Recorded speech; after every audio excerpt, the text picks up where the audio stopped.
The overall goal of this procedure is to synthesize non-sintered and metal-terminated transition metal carbide nanoparticles.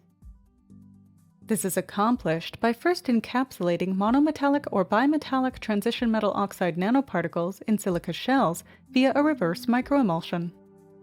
The second step is to carburize the nanoparticles using a tube furnace. In this step, molecular hydrogen reduces the encapsulated metal oxide nanoparticles by removing lattice oxygens as molecular water. At higher temperatures, methane then decomposes at the metal surface and intercalates into the lattice, forming the carbide. The final step is to remove the silica shells using a room temperature solution containing aqueous fluoride media. Ultimately, transmission electron microscopy and other analyses such as powder X-ray diffraction and X-ray photoelectron spectroscopy are used to show that the nanoparticles are phase-pure carbides, non-sintered, and metal-terminated.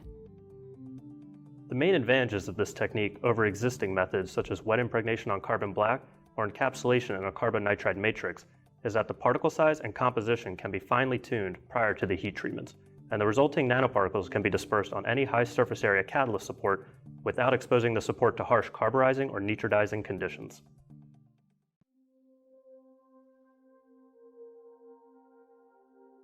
To prepare the reverse microemulsion, first, add 240 milliliters of anhydrous N-heptane to a clean, oven-dried 1-liter round-bottom flask containing an oven-dried magnetic stir bar using a clean oven-dried graduated cylinder.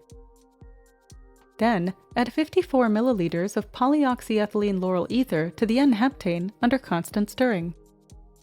Add 7.8 milliliters of ultra-pure deionized